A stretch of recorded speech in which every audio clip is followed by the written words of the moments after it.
Now we've got two biographers of Savarkar here. In a way, it's interesting that the last year, 2019, specifically the second half of last year, saw not one but two biographies of Savarkar come out. Vikram Sampath, who's in the center, his biography is a two-part biography. The first one is out, which broadly covers Savarkar's early life, and then he's just emerged out of prison when you end the narrative. Vaibhav Purandare's biography is a more complete one. In one volume, in a concise fashion, he gets you the full story, right till Savarkar's end. And both books are very interesting to read in their own right, and in very different ways even. Savarkar has always been considered a courageous freedom fighter in Maharashtra. Outside Maharashtra, he has always been an extremely controversial figure for three reasons. Number one, because he is the chief theorist and propagandist of Hindutva, the philosophy that is being discussed so much in India today. And second is because of his alleged role in Mahatma Gandhi's assassination, which made him persona non grata for so many years in national politics. And for 30 to 40 years, there was absolutely no conversation on Savarkar happening in India. But in the late 1980s, from the mid 1980s onwards, conversation about him restarted because of the re-emergence of Hindutva on the political horizon. And it picked up as Hindutva became more and more prominent in public life. I felt the need to address the issue directly. Is he a hero? Is he a villain? Is he a freedom fighter? Was he a collaborator with the British as he is alleged to have been? Did he have a role in Mahatma Gandhi's assassination? But I must mention a direct incident that made me write this biography of his. A national news magazine some years ago carried a piece about his mercy petitions, saying that, with the writer of that piece saying that he had brought to light those mercy petitions. And Savarkar tried to hide those mercy petitions all his life. He never made them public. Now, I've been reading Savarkar in the original Marathi from my childhood. And in his most famous book, Maji Janmatep, which is about his lifetime in the Andamans, he writes about these mercy petitions in detail. And I knew that. So I knew that this piece is, nobody has really unearthed these petitions, that Savarkar himself wrote about it. So I looked into this in greater detail, and I found out by looking into the archives that there were vigorous debates in the legislative councils during those days about Savarkar being forced to write those mercy petitions.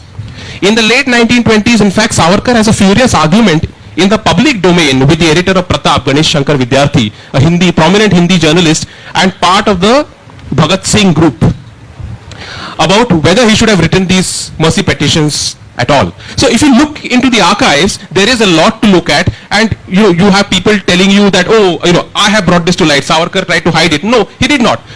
He himself wrote about it in detail. He has in fact reproduced those mercy petitions in his books. And on the other hand, you have, on the one hand, you have critics of Savarkar saying he tried to hide these petitions. On the other hand, you have his followers saying in the Marathi papers and other dailies and periodicals and books that he never wrote those petitions. So neither of these things are true. Are true. If you just look into the archives, and this was my purpose, that let us bring out the truth about Savarkar. Whenever a character of history is either maligned or forgotten, that's when they catch my interest. It was Gauhar Jan there, who was forgotten, and she immediately captured my interest. And here was a person who 60 years after his death still polarizes opinions so much, for and against. And as an academic, as a historian, when I looked back saying what is the last document that has been written on him, a comprehensive biography, the last biography written on him was way back in the 1960s by this man called Dhananjay Keer.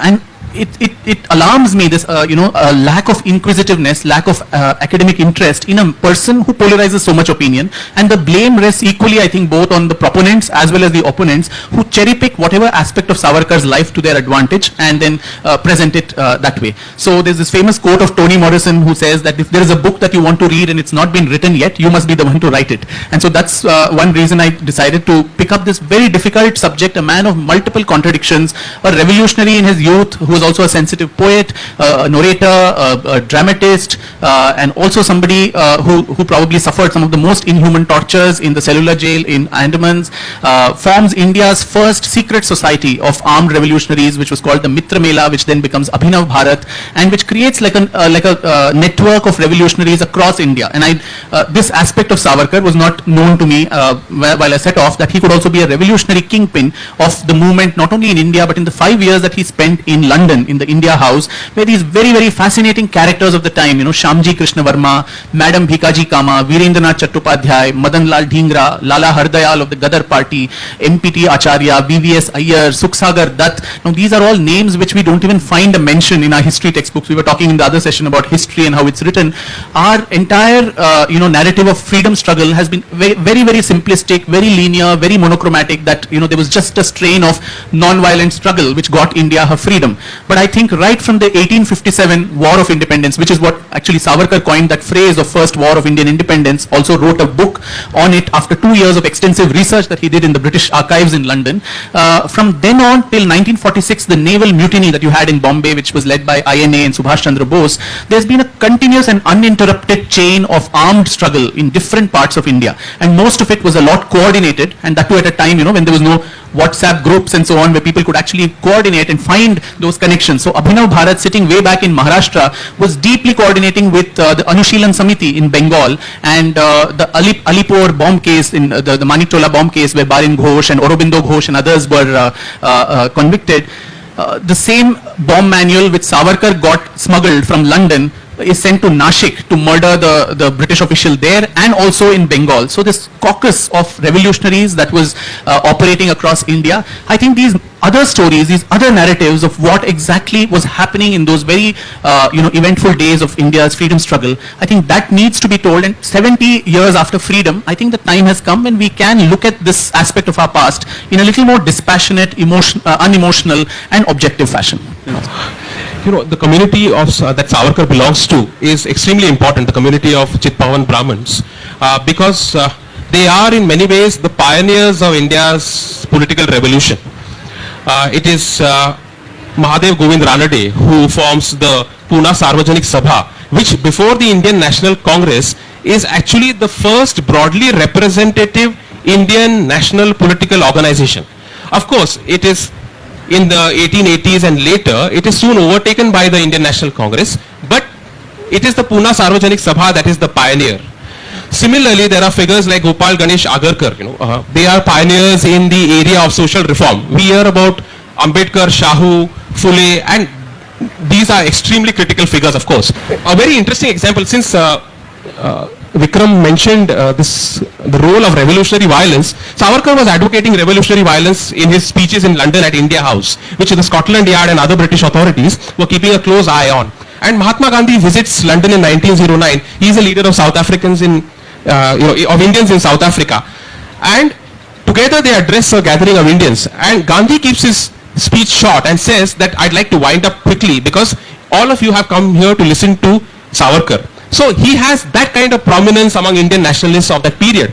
But when Gandhi leaves London for South Africa on the ship, he's uncomfortable with the idea of revolutionary violence too at the same time. And he writes his book Hind Swaraj, which makes an argument against revolutionary violence. To which again Savarkar responds by saying that we are not interested in violence for the sake of violence. We commit violent acts because constitutional methods have been completely denied to us. So there is this remarkable debate also about violent methods of revolution and non-violent methods of revolution, which starts at that time between these guys. So this whole idea of being associated with the revolution, and usually when we talk of revolution, we'll locate it in a Marxist paradigm, whereas in the case of Savarkar, he was deeply influenced by the Italian revolutionaries, Mazzini, Garibaldi and others, and the young Italy. Translate the biography. Huh? He Yes, also yes. translate.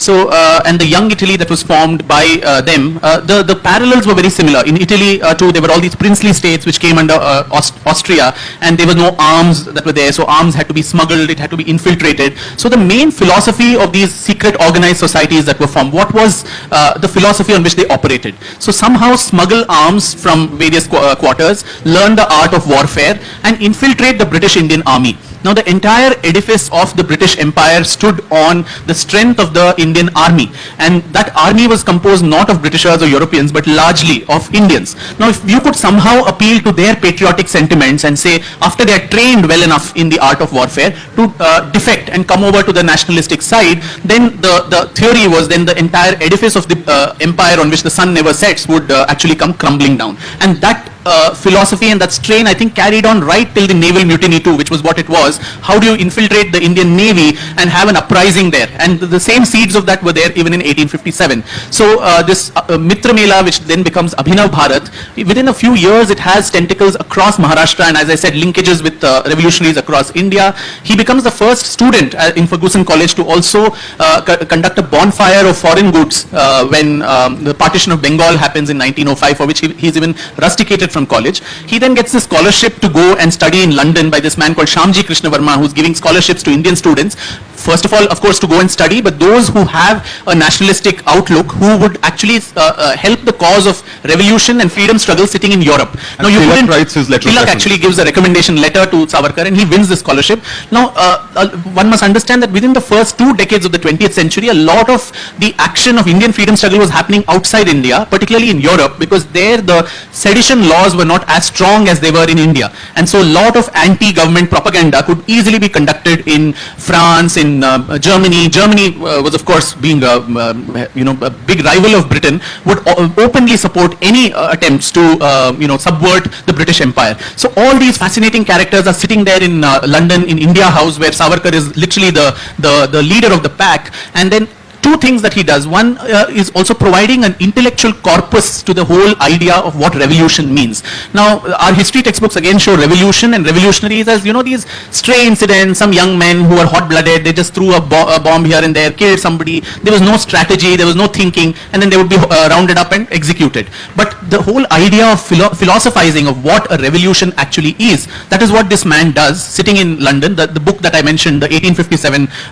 war, and also the translation of Joseph Mazzini's biography. And all these are actually smuggled and brought back to India in a very fascinating way. You had these double-barrel boxes, and the bottom of that, all these books and manuscripts would be hidden along with Browning pistols, bomb manuals and all of that, and the top there would be something else, and it would be wrapped up as Christmas presents and the Don Quixote papers or something, and then circumventing surveillance, customs across continents. The manuscript and the books would come to... The dust jackets of books were also changed, right? Yes. To make it look like fairy tales. Fairy tale books and all that, but inside you have this explosive material. So the British actually were so scared of this man that they had termed him as a D category or a dangerous criminal. And they, in fact, none less than Churchill writes that we want this book that he's written on 1857 should not reach India, and they put a Sea Customs Act on it. And despite that, this book comes. Incidentally, since we're in a literature festival, this book becomes the first book perhaps in the history of world literature which gets banned even before it is published. And this journey of how it gets published too is so fascinating.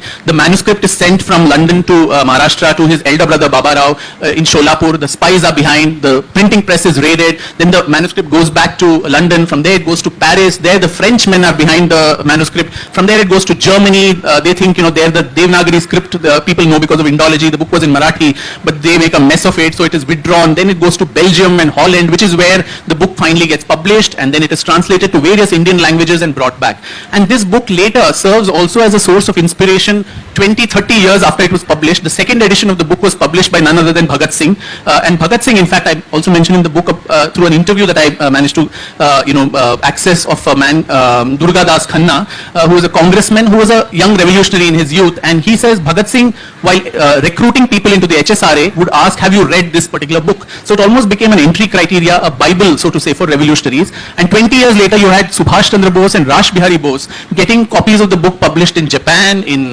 Tamil, in so many other languages. So that was one aspect. The other, as I said, was also procuring bomb manuals, learning the art of manufacture. And the first flag of Indian independence is unfurled, is designed by Savarkar, and it is Madam Bhikaji Kama goes to the International Socialist Conference in Stuttgart in Germany in 1905, and much against British resistance, this is unfurled there, and she says, we don't care what you say, but we are a free nation from today. So as he mentioned, the whole call for complete independence came long back. Now all this naturally put him under the radar. A very oppressive Fugitive and Offenders Act is slapped on him, and the British wanted him back to India and tried there, because that in London this was not a big crime, you could get away. So the trial had to happen in India, so he's extradited here. On the way, of course, he jumps from the ship at this port of Marseille in France, and that becomes a court of, it goes to the International Court of Arbitration at Hague, just like the Jadhav case that is happening between India and Pakistan. Britain somehow manages to arm twist France, get this man, send him back to India. He's not given appeal, he's not given the a jury, and the most harsh punishment of 2 life imprisonments amounting to 50 long years to a young man who's about 27, 28 then is slapped on him, and he's sent away to the dungeons of Kalapani in cellular jail in Andaman. We'll get and to the Kalapani. that's the end of Savarkar, the revolutionary.